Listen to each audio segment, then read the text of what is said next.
Hi, welcome to Local Matters. I'm your host, Ken Moore.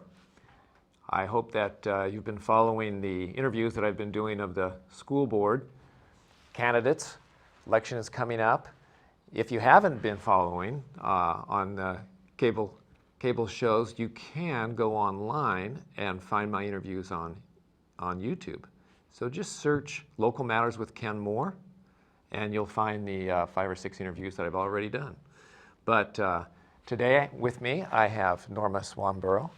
Thank you for being here with us. Thank you for inviting me. Well, you're welcome. Now, Norma, you are challenging the incumbent on the school board, and you've decided to run. I just want to ask you, what made you say, by golly, I'm going to run?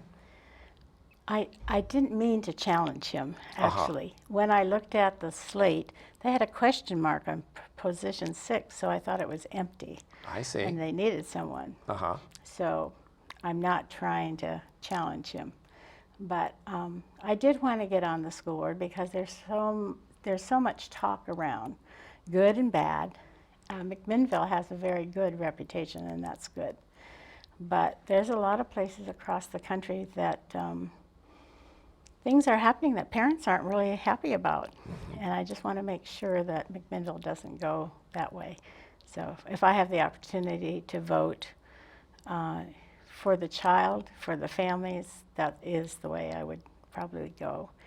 And I'm not a rubber stamp either. I ask questions, lots of questions. Very good. Hopefully we can get into some of those issues that you're concerned about. But I want to say, isn't it the way it is? We want to serve, and if we want to be on the school board, sometimes we have to win an election.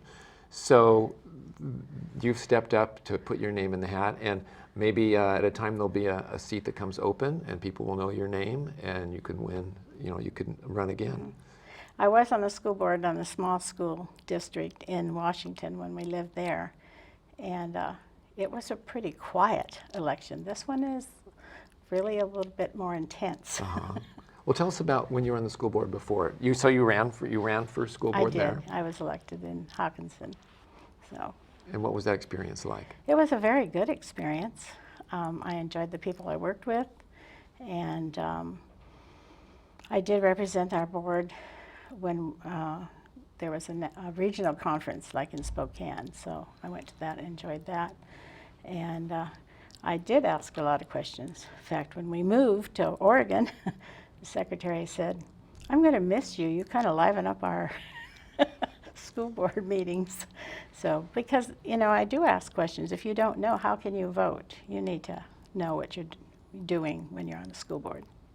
Well, Norma, I'm looking at this campaign card that you brought. It says, vote for Norma Swanborough.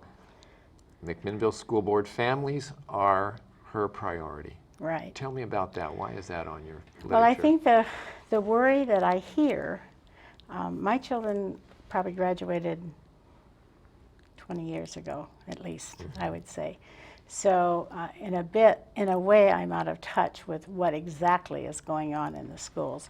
But what I hear across the country is that parents no longer are having control over their children's education, that so much is being done and said and not even informing parents. And I think parents have the right to control their children's education. Some parents are very involved. Yes. And that's one of the ones I'm really talking about. Some of them are not as involved. So we need to watch out for those children also. Yeah, okay. Well, on the back here, you have some concerns about having standards for the whole country. Can you talk to us about that concern? The same standards. Yes. As we all know, people are not the same all over the country. Even within the state of Oregon, we're not the same. Even within school districts, we're not the same. Even within families, children are not the same. And so I think that to make everything the same for children across the whole United States really will not work. So many children need more individualized attention. And in Oregon, we are fortunate in that we do have high standards for our students, and that's good. Some states don't. Some states their standards are very low or not at all. So I do think there should be a thread. The states, I think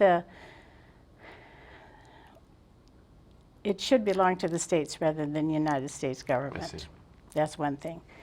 But I do think that each state should look at other states that have something good going. And I think we do in Oregon.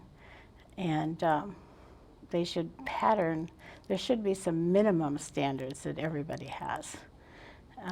But you have to, just like people are very different, you've met people from the East, the South, the North, the Midwest. We are all a little bit different. I grew up in the Midwest. Mm-hmm. So my husband grew up in Australia. They have a very good education system there, very good. And so you kind of have to do things according to where you live, I think, the region. I mean, everybody deserves a good education, and they can go to college anywhere in the United States. So that part is good. But I don't think making everybody the same is right. All right. Well, you come from a family of educators. We were chatting just before, and you were telling me about your husband. My husband has been a teacher. My daughter is a teacher, the second daughter. And so I have been around education a lot. And you've been in the area for how long now? In McMinnville, I've been here 26 going on 27 years. It'll be 27 years in August. Wow, okay. And during that time, you've lived here in town? Yes, And lived in the same spot. And your husband taught where? He was a counselor at Wilhelmina Uh-huh. Middle School, and I think he also did some classes there, but more in the counseling area. So, and he still is a counselor professionally. He has an office here in McMinnville, and we also worked at Amity Baptist Church for 25 years, Uh-huh. and just retired in November. So we're kind of getting used to that, but we're not totally retired. But I do have more free time to spend time on the school board now. So your husband was a pastor, is that what you said? That's right. At the church for... 25 years. And he did that while he was a teacher? Yes. When he was there, he did more substitute teaching Uh-huh. than actually full-time teaching there. In some places, he was a full-time teacher while he was a part-time pastor. Now, you said that the Australian education was wonderful. This is what I understand. And recently, he looked up universities for the world. Mm-hmm. And although this is partial, I guess you'd say, but it is true that Melbourne University in Australia is the #1 university in the world. Mm-hmm. At least this is what the latest survey that he was looking at did. And surveys, we know, come and go, but it is very good. They required a lot of their students, and he himself is very smart. The kids know it. They've been trained, my kids, been trained by Dad for years, just because he is who he is. Well, that's wonderful. So you come to us as an experienced school board member. Yes. How long did you serve on the school board? You know, I don't really remember. I didn't quite finish it because we moved to Oregon. Uh-huh. So I don't really remember, a few years. Okay.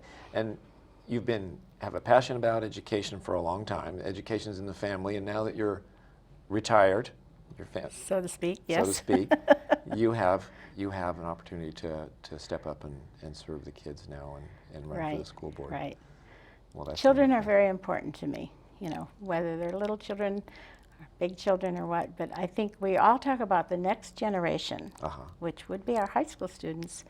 But we need to start thinking about the generation after them, which would be our elementary school. So you've been running for maybe a month now. You've said, by God, I'm going to run. I have, yes. And what's the campaign been like? I haven't really done a lot of campaigning. Uh-huh. The way I look at this, my attitude is, the Lord knows what they're going to vote for the next 4 years. Okay. If He needs me on the board to be voting in the way I think that He would want me to vote, then I'll win. And if I don't, I'm okay with that too. Okay. It's his decision, not mine. Well, that's wonderful. All right, so either way, you're okay. Yes. All right, well, that is wonderful. That's beautiful. Thank you for being here with us today You're welcome. and telling us about your candidacy and giving people a chance to meet you. And I Thank wish you. you the best of luck. Thank you very much. Thank you so much. Well, this is the end of this interview with Norma Swanborough. I'm sure you've enjoyed getting to know her as I have. And join us again. We're not quite done interviewing all of the candidates. So come back, and we've got one more to go. So for Local Matters, this is Ken Moore. Thank you so much. Bye-bye.